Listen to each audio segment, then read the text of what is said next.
big lifts from the week. Some lifts that are just absolutely absurd, but we'll get there. I'm going to start off with Akbar Djuraev, the 2021 world champion, the Olympic champion from the 109s. Those of you who will remember, he's decided, as one of the only 109s to do it, along with Simon Martirosyan, to move up to that super heavyweight kilo category, rather than drop down to the 102s, because the 109 is no longer an Olympic category. And he's training well. And he posted recently a 175 kilo deficit snatch double. Now, that's not the most amazing thing we've ever seen, but just the way he does it is extremely exciting. It's kind of like, I think that the best training lift ever, in my opinion, potentially was Dmitry Klokhov's 195 kilo deficit snatch double as a 105. That to me is so OP, it's unbelievable. 5 kilos under the world record for a double from the deficit is just absurd. But Akbar Djuraev 175 deficit double. He then posted a 210 kilo clean jerk.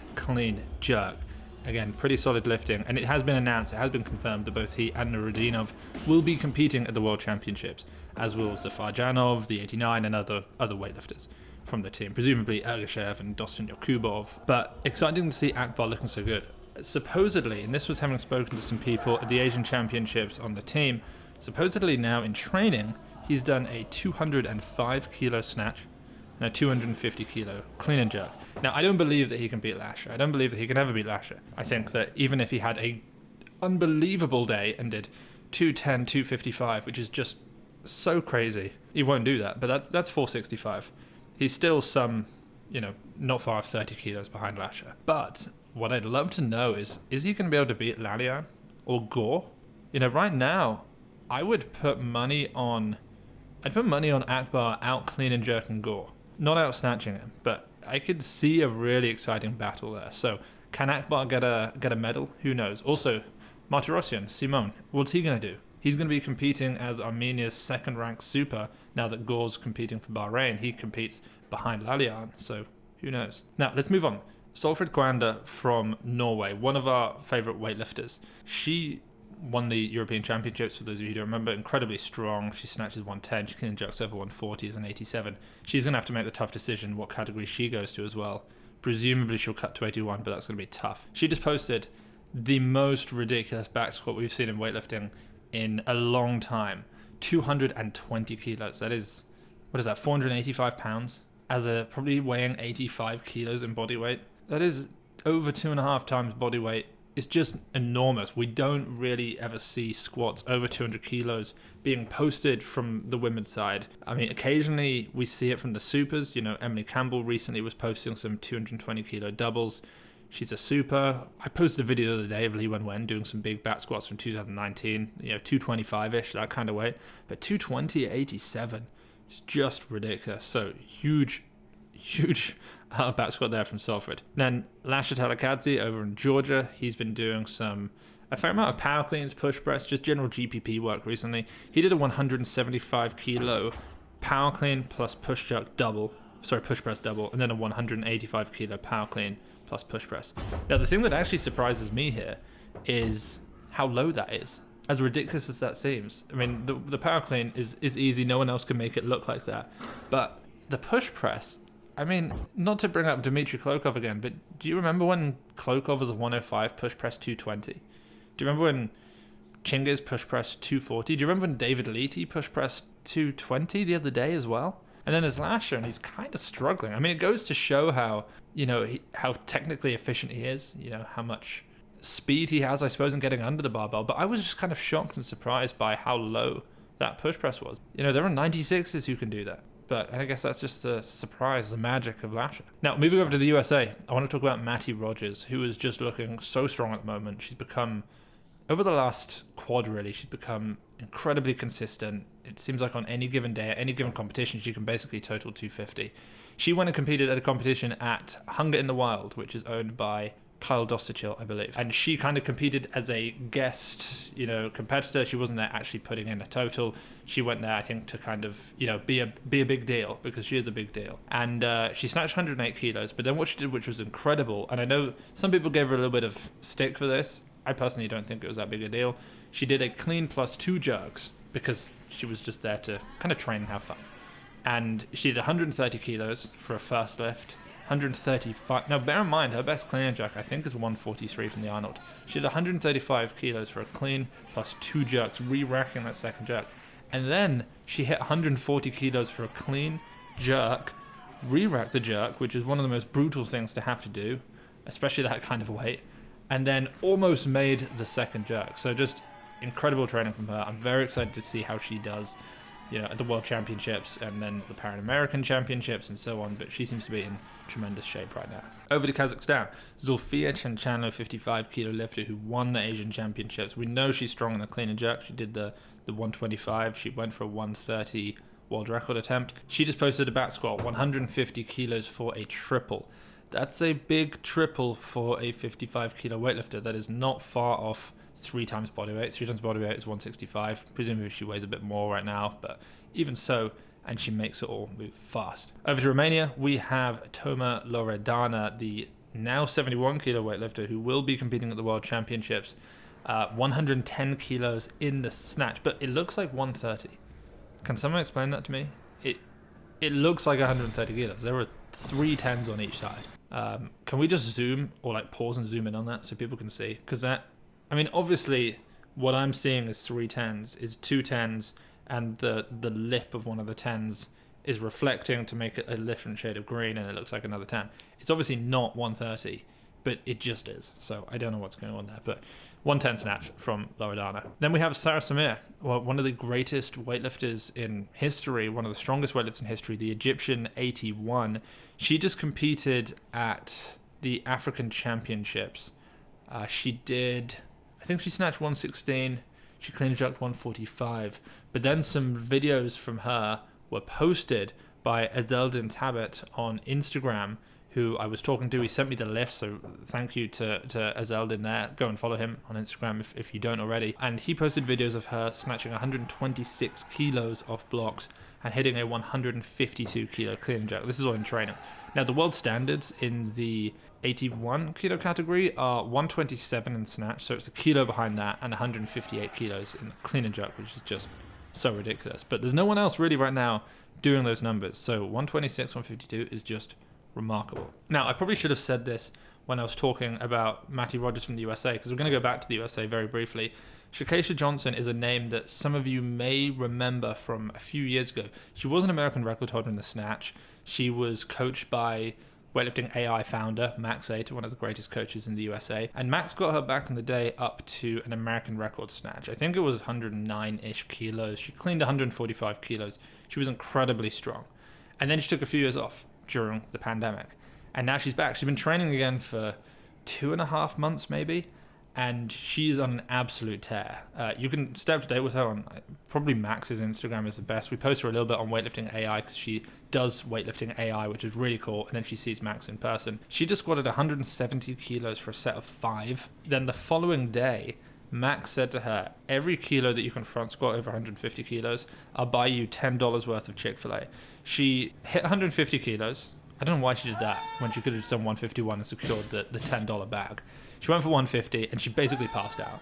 And then she just said, screw it. She went for 160 kilos and she made it. She got $100 worth of Chick-fil-A from WEIGHTLIFTING.ai head coach Max Ater, which is just crazy. Then she went and she competed. She snatched 101, I think. She clean jerked 125. Her comeback is unbelievable. So if you're not following Shacasia, do.